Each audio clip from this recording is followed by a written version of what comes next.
O que eu vejo no grande jogo, eu acho que isso aqui é uma coisa digna de falar nesse momento, é a estratégia toda de sobrevivência do bolsonarismo tentando se repaginar como se fossem moderados, entendeu?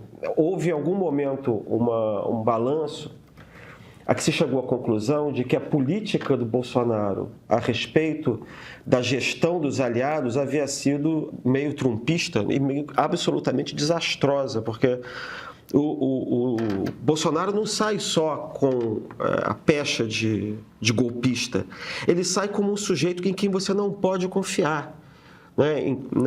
A coisa que você mais encontra é gente que teve que se desligar do bolsonarismo porque foi maltratado por Bolsonaro, foi abandonado por Bolsonaro, naquelas táticas de a gente não carrega feridos, e a gente inclusive fere aliados, e maltrata os aliados por causa do estilo populista reacionário.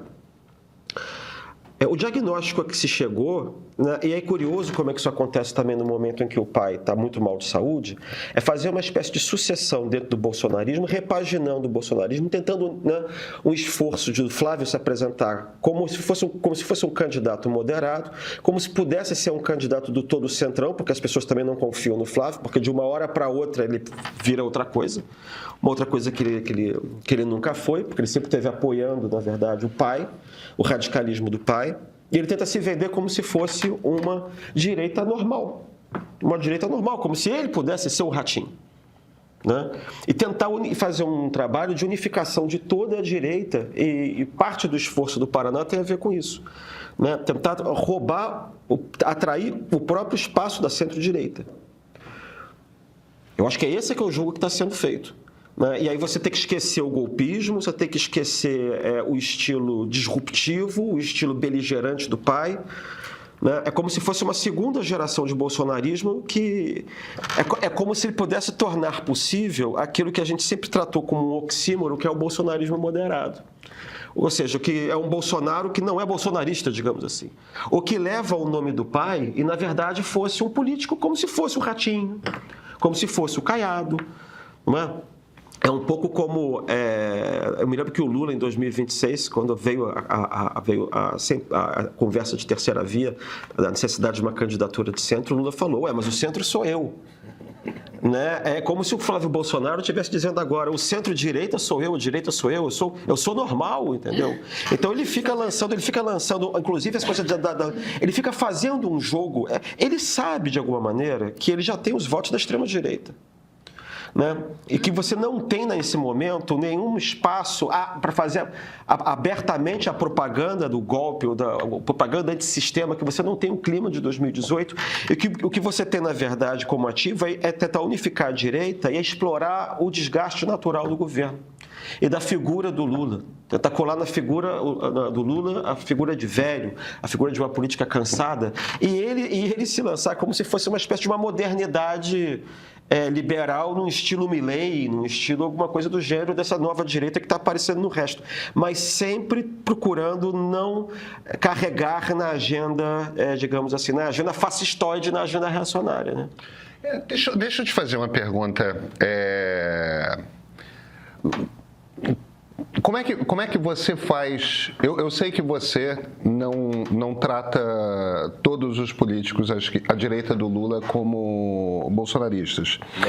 Mas como é que você perdão? Como é que você Eita.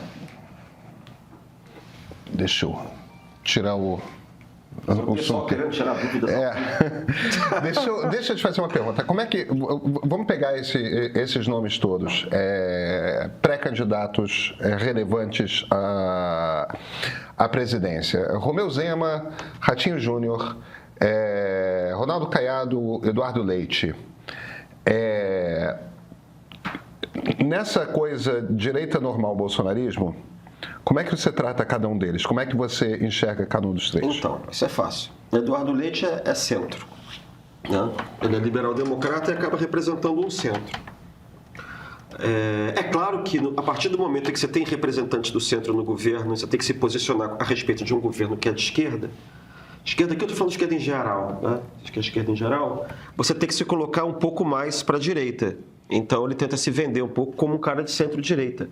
Mas não é muito fácil, porque em matéria de costumes, ele é progressista. Tá? Então ele é um candidato liberal-democrata, é um cara que está no centro. Né? Um pedaço dele é centro-esquerda, um pedaço dele é centro-direita, ele tenta se posicionar um pouco mais para centro-direita, mas é justamente tanto ele é assim que o Kassab acha que assim ele não consegue voto num país que está muito polarizado. Entendeu? Bom, Ratinho Júnior, Caiado são direita, não são centro-direita, eles são direita. Tá? Eu acho até que o Ratinho às vezes é meio centro-direita, direita, né? Porque Caiado, direita, você tem um compromisso. O Ratinho Júnior está oscilando entre centro-direita e direita. Você vê pelo discurso, a tentativa de se colocar como uma direita moderada, uma direita normal, digamos assim, uma direita do centrão. Tá? O Ronaldo Caiado tem mais uma trajetória ligada à direita. O telespectador que não tiver 240 anos de idade não sabe, mas assim, Ronaldo Caiado era o que havia de mais à direita nas eleições de 1989. Ele era à direita, ele era direita dura, ele era o representante da UDR, que era a União Democrática Ruralista, né? E não havia nada à direita dele. Eu acho que nem o Maluf era mais à direita dele, ele encarnava essa direita dura, tá? que ao mesmo tempo tentava, não podia ficar muito colado na ditadura, porque a ditadura tirava voto, a associação com a ditadura. Então, ele tem uma associação mais dura, mas como ele vem de um estado do centro-oeste, também é uma coisa que é mais dura, é mais rústica, ele vem de uma oligarquia centenária, né? Em Goiás, tá? Mas é direita, assim, não há risco de golpe com nenhum deles. E eles estão tentando viabilizar a carreira do ponto de vista ideológico, se colocando como uma direita que não é extremista, uma direita que não é golpista, uma direita que não é reacionária, entendeu? Agora, o problema é que a jogada da família Bolsonaro foi em vez de investir no mesmo perfil do Bolsonaro, vender um bolsonarismo que não é bolsonarista. É como se eles estivessem tentando pegar o recall do pai, eleitoral do pai, porque eles viram toda a dificuldade que é você conseguir o apoio da direita normal. Ninguém na direita normal confia em Jair Bolsonaro. Praticamente ninguém na direita normal, quer dizer, a direita normal que eu estou falando é fora do PL, que é um partido de extrema-direita, e uma franja, acho que, dos republicanos. Entendeu? Fora disso aí, ninguém confia na família Bolsonaro. Tá? Porque sabe que eles não valem nada. Entendeu? Botaria o Novo na lista. O Novo também. Eles não confiam em Bolsonaro, tá? Que seria a nova direita, dentro da direita mais ou menos normal, né?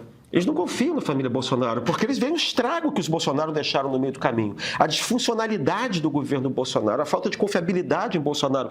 E é por isso que o Centrão, ano passado, fez o possível e o impossível para tentar emplacar a candidatura do Tarcísio. E o Tarcísio também tentou lá fazer o beijamão junto do Jair Bolsonaro, quando o Jair Bolsonaro estava em casa. Entende? Então você tem um problema assim, nós temos os votos, mas nós não temos palanques. Quem tem os palanques, né, é o pessoal do Centrão. Então o que eu vou fazer? Eu vou tentar impor a candidatura do meu filho mais velho, vou vender a imagem dele como moderado e vou tentar conquistar o Centrão a partir dessa imagem. A estratégia geral que foi montada foi essa. E é isso que ele está tentando fazer com a resistência ainda do Centrão. Tá? Embora não sei se o Centrão vai conseguir resistir também muito tempo, conforme o Flávio Bolsonaro continue fazendo essa mise-en-scène, entendeu? E a própria lógica de repetição da polarização criada pelo antipetismo vai entredevorando os candidatos que querem se apresentar, ou queriam se apresentar como candidatos de direita ou de centro-direita, entende? Porque ele vai oferecendo isso, vai oferecendo aquilo, e você vai meio que repaginando esse negócio. Aí você consegue superar a resistência do Centrão, não só do ponto de vista da confiabilidade, mas da ideia de que é inútil lançar um candidato de centro-direita, entendeu? Você classifica como nesse jogo? Flerta com extrema-direita e com direita ao mesmo tempo, entendeu? Ele é um candidato que fica ali. Entendeu? Ele foi bolsonarista há muito tempo, muito mais fiel, inclusive, ao governo Bolsonaro do que qualquer pessoal do Centrão ali. Porque o pessoal do Centrão, tipo Ciro Nogueira, o tempo inteiro você ficava ali sabendo que era Centrão, que tirando vantagem dos votos do Bolsonaro, mas ele não era Bolsonaro, no fundo. Ele era o centrão que governava o bom pedaço, a gestão orçamentária do governo Bolsonaro. Zema não, Zema sempre quis se colocar como sucessor de Bolsonaro, só que numa chave menos, digamos, reacionário, fascistoide, mais libertariana. Mas também sempre com um discurso juntando com o reacionário, quer dizer, é o discurso do Milei. Né? Eu acho que o governador que mais teve um discurso próximo do discurso de Milei foi Romeu Zema. Entende? E o jogo que está sendo jogado pelo Flávio Bolsonaro é esse jogo. É um jogo meio como se fosse Bolsonaro em paz e amor, da eleição do Lula em 2002. Entendeu? E, por enquanto, parece que está colando. Parece que houve uma espécie de uma... Eu não sei também se porque há vários setores que estão investindo numa certa... mais em bater no governo ou tentar fazer volume dentro do governo, setores que não são bolsonaristas, mas que querem comprometer o eventual governo Lula 4 com uma agenda mais liberal, uma agenda mais arejada, digamos assim, né? Mas o fato é que no momento, e aí é bom lembrar que a eleição está longe, tá? A eleição está longe. As pessoas fazem esse cálculo. A eleição não é depois da manhã, a eleição é lá em outubro. Né? Então, você tem diversos cálculos que são feitos em diversos setores, né, do espectro político, e no momento o negócio do Flávio está colando. A tendência dele, se continuar assim, é acabar conseguindo virar um candidato quase único da direita. Tá? Claro que pode acontecer uma porção de coisa. Alguém pode abrir o armário dele e ver os 300 milhões de esqueletos que estão lá dentro. Entendeu? Mas, por enquanto, está andando assim. Agora, vão acontecer ainda, vão cair aí, sei lá, uns 3 ou 4 meteoros no caminho. Porque sempre caem meteoros na eleição, né? Quando você tem 6, 7 meses ainda na frente. Eu estou me divertindo aqui com a discussão dos nossos espectadores, porque o desorganizador informacional diz que o Flávio é centro-direita moderado. E aí Pois é. Aí a Cláudia respondeu: se o Bolsonaro foi moderado, eu sou uma girafa de olhos verdes. Mas o Lucas Leandro está colocando... Cláudia, eu preciso te conhecer. Jamais vi uma girafa de olhos verdes. Que mero interessante. Você poderia dizer que era uma girafa sem pescoço. E o Lucas Leandro diz aqui: subestimaram o Flávio? Não é subestimar o Flávio. Na verdade, subestimaram. Você está perguntando se... Essa é uma boa pergunta. Eu vou responder da seguinte forma.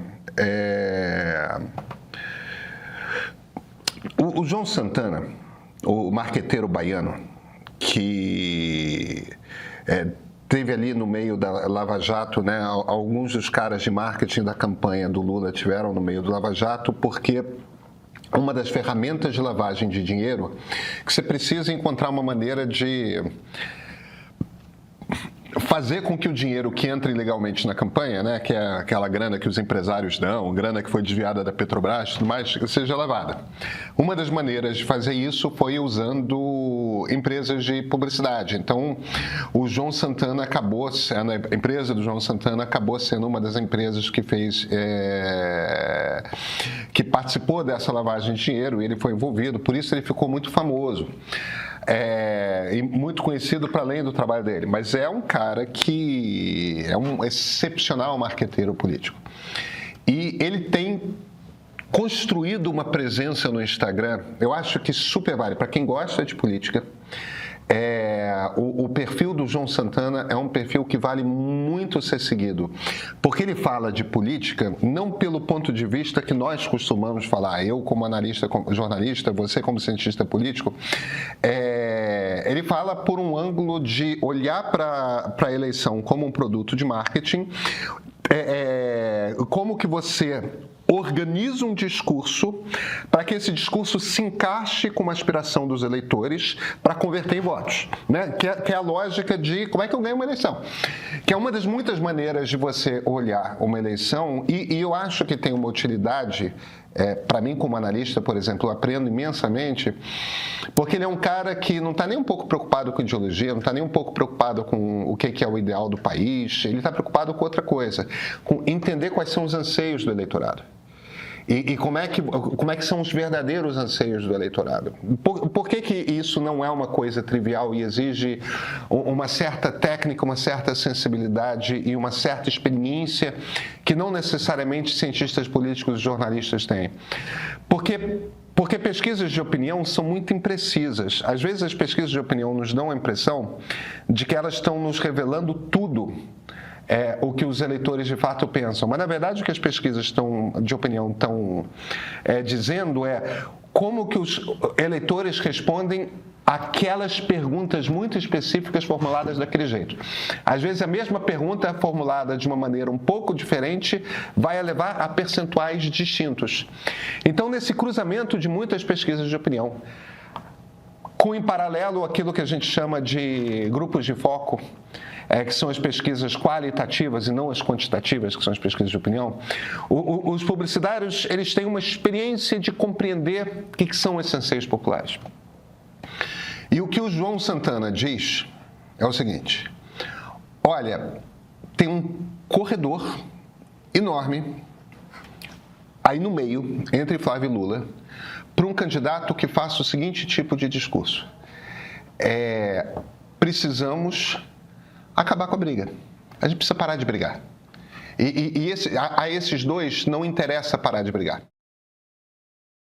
Olha, se você cansou da raiva da direita e do auto-engano da esquerda, se você quer saber antes de opinar e de votar, seu lugar é o meio. Se você está aqui, já deu o primeiro passo, o segundo é o Meio Premium. Quem assina recebe a newsletter mais cedo, a edição de sábado com reportagens feitas com tempo e profundidade, os bastidores de Brasília toda quarta no meio político, a pesquisa Meio Ideia, que é o retrato mensal do eleitor real, primeira mão. E cara, ainda acessa filmes e séries originais do nosso meio streaming. R$15 por mês, você não vai se arrepender.